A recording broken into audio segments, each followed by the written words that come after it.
Please welcome Mr. Abhishek, Mrs. Devika and Ayan. Thank you. Thank you. Thank you so much.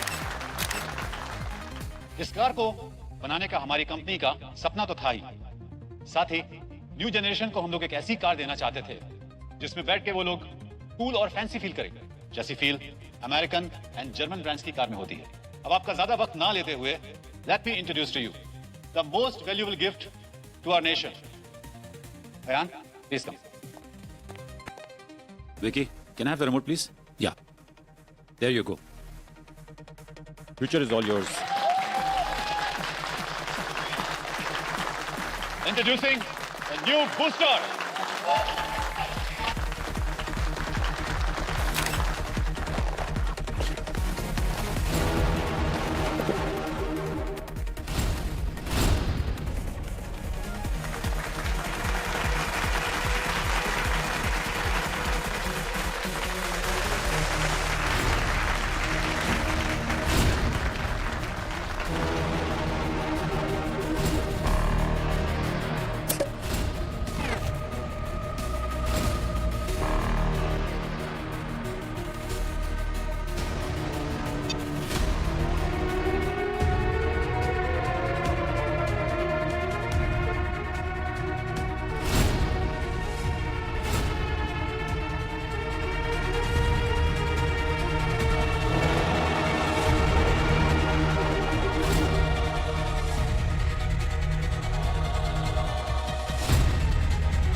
वेद,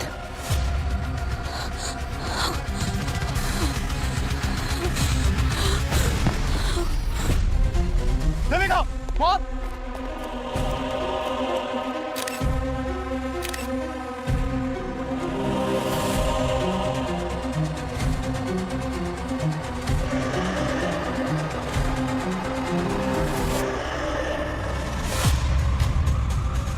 क्या ये कोई नई तरीके का डार्क पब्लिसिटी स्टंट है? अगर है तो तीर निशाने पर लगाएं, क्योंकि ये इवेंट हर जगह वायरल हो चुका है। आमतौर पर कार के साथ उसके फीचर्स लॉन्च होते हैं, लेकिन बूस्टर के साथ लॉन्च हुई है उसकी ड्राइविंग सीट पर बैठी हुई एक डेड बॉडी। आज जहां पर बुकिंग्स के लिए कस्टमर्स की लंबी लाइन होनी चाहिए थी, आज वहीं पर आई हुई है सीआईडी की टीम।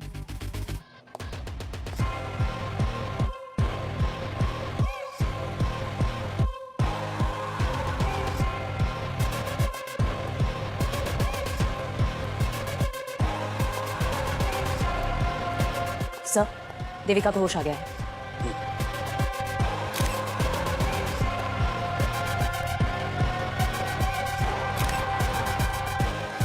सर, जब हमने पहले बॉडी को देखा था तो एकदम चट्टान जैसे कड़क थी। अब देखिए सर, धीरे धीरे इसका रंग रूप बदलता जा रहा है। लगता है बॉडी फ्रोजन थी पंकज, जबरदस्ती कार में बिठाया गया है। 20 साल पहले वेद गायब हुए थे और आज अचानक से ऐसे यूं। वेद आपके क्या लगते थे? इनके पहले पति थे और मेरे कजन। सर, वो वेद जैसे दिख रहे हैं, वो वेद नहीं है। वेद को गए हुए तो 20 साल हो गए हैं। और हाँ, वो जो बॉडी पे टैटू है ना, वो वेद जैसा ही है। वो तो 20 साल पहले लद्दाख में बर्फ में। सर, आई एम श्योर कोई ना हमारे साथ प्रैंक कर रहा है।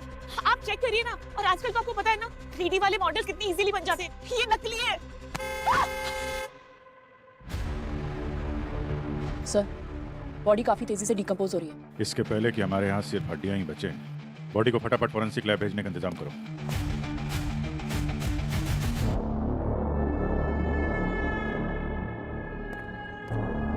बीवियां कभी झूठ नहीं बोलती हैं। इस आदमी को मरे हुए लगभग 20 साल हो गए। अरे सर, ये आदमी ऐसा कौन सा चूरन खाता था कि 20 साल तक इसकी बॉडी डिकम्पोज नहीं हुई है?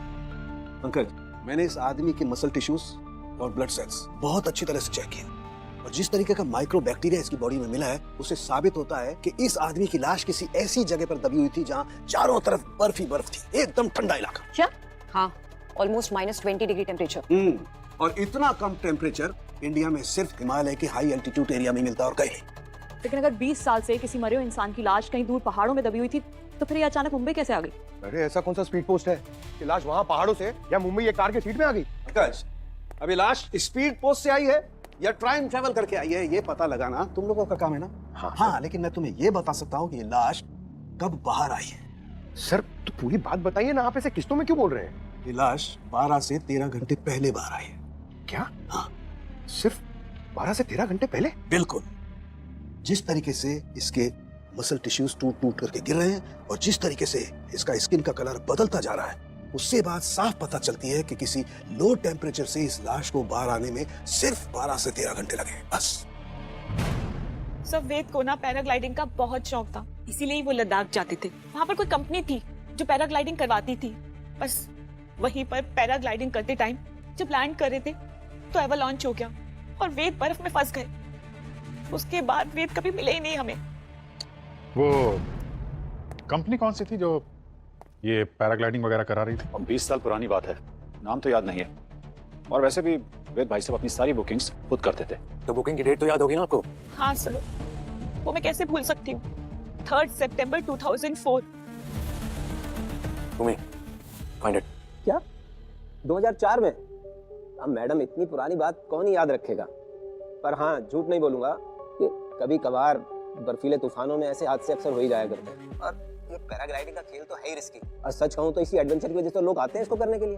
पर हम अपनी सेफ्टी में कोई कसर नहीं छोड़ते हैं, पूरा ध्यान रखते हैं सेफ्टी का। तो मैं आपकी कंपनी के बारे में कहाँ कुछ बोल रही हूँ रवि जी। मैंने वेद की जो डिटेल्स दी है आपको, आप बस वो चेक करके बता दो कि वो 20 साल पहले आपके यहाँ आए थे कि नहीं। रिकॉर्ड्स तो होंगे ना आपके पास? आप मुझे थोड़ा वक्त दीजिए, मैं सब कुछ चेक करके आपको कॉल बैक करता हूँ। थोड़ा अर्जेंट है। जी मैडम। सर ये पिछली रात का फुटेज है। यहाँ पोडियम पर गाड़ी खड़ी है और सर इस वक्त गाड़ी के अंदर कोई भी नहीं बैठा। फिर इस कार को कवर कर दिया जाता है।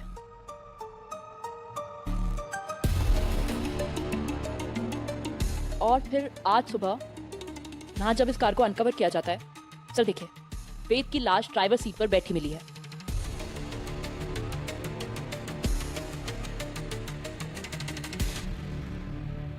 सर सब कुछ तो हमारी आंखों के सामने है, फिर लाश गाड़ी में आई कहाँ से? अपने ये सीसीटीवी के साथ किसी ने छेड़खानी तो नहीं की? लगता तो नहीं है सर। हेलो जी मैडम। मैडम मैंने चेक किया, वो वेद उस दिन आया था हमारे कैंप में। 3 सितंबर को ही आया था 2004 में। लेकिन वो उस दिन पैराग्लाइडिंग वाले टाइम वो तूफान में गुम हो गया था और उसको ढूंढने के लिए सर्च ऑपरेशन भी चला 2.5-3 हफ्ते तक। लेकिन वो बेचारा अब तक मिला ही नहीं है, पता नहीं कब मिलेगा। बेचारा मिल गया है आज ही। हाँ? मिल गया? कहाँ से मिला? मुंबई में। मुंबई में? So for now it's confirmed कि 20 साल पहले वेद लद्दाख के एवलांच में कहीं गायब हो गया। फिर 20 साल बाद वो यहाँ मुंबई के शोरूम में कैसे पहुंच गया, वो भी एक लाश बनकर। चलो लेट्स अज्यूम फॉर नाउ कि ये लाश हमसे कुछ कहना चाह रही है, लेकिन ये लाश खुद चलकर तो नहीं आई होगी ना, यहाँ पर किसी ने तो किया होगा।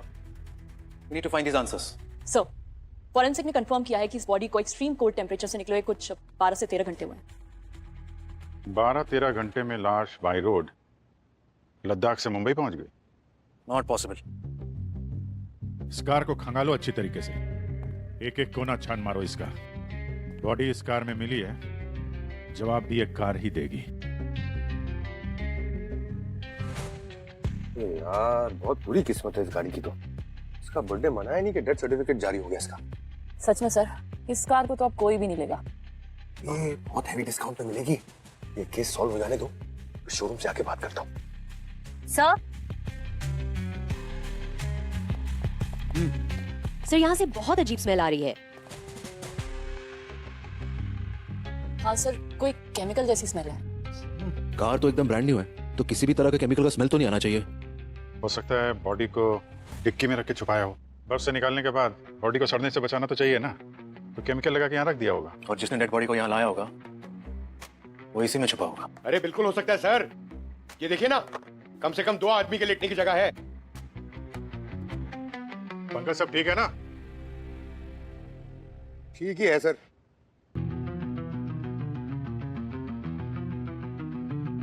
अब जरा इस डमी को वहां ड्राइविंग सीट तक लेकर जाओ।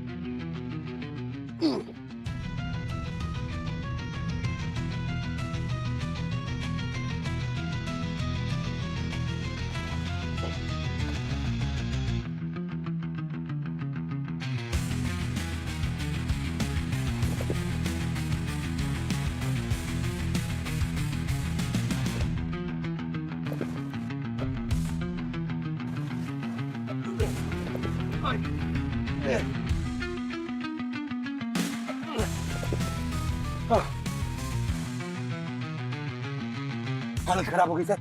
ये तो कोई तगड़ा आदमी कर सकता है सर, मेरी तरह। अगर